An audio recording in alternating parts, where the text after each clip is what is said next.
الحمدللہ رب العالمین والصلاة والسلام علی رسولہ الکریم اما بعد۔ سوال یہ ہے کہ ماہ محرم الحرام کے ابتدائی 10 دنوں میں کالا لباس پہننا اس حوالے سے حکم شرع کیا ہے؟ لیکن جواب یہ ہے کہ ویسے تو کالا لباس پہننا بالکل منع نہیں ہے، مردوں کے لیے بھی اور عورتوں کے لیے بھی، لیکن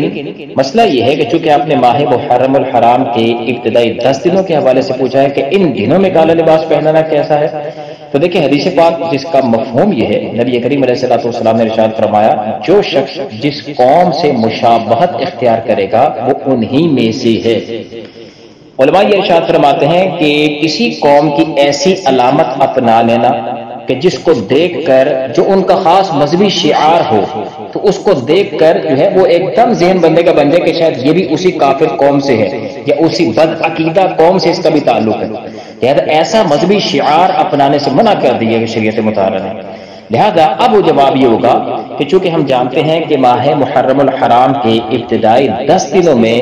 کالا لباس پہننا ایک خاص قوم کا شعار ہے،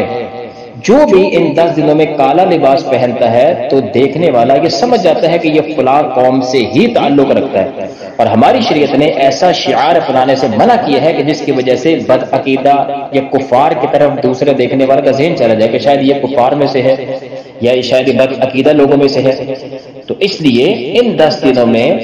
خاص طور پر جو ہے وہ مسلمانوں کو چاہیے کہ کالا لباس پہننے سے بچیں، کیونکہ اگر یہ کالا لباس پہنیں گے تو خام خواہ اپنے آپ کو بدگمانی پر پیش کرنا ہے اور غیر قوم سے ایک طرح کی جو ہے وہ تشبہ اختیار کرنا ہے جس کو شریعت نے منع کیا ہے۔ تو میرے جواب کا خلاصہ یہ ہوا کہ کالا لباس پہننا بالکل منع نہیں ہے مردوں کے لیے عورتوں کے لیے، لیکن چونکہ ان 10 دنوں میں خاص ایک مذہبی قوم کا شعار ہے لہذا مسلمانوں کو ان 10 دنوں میں کالا لباس نہیں پہننا چاہیے۔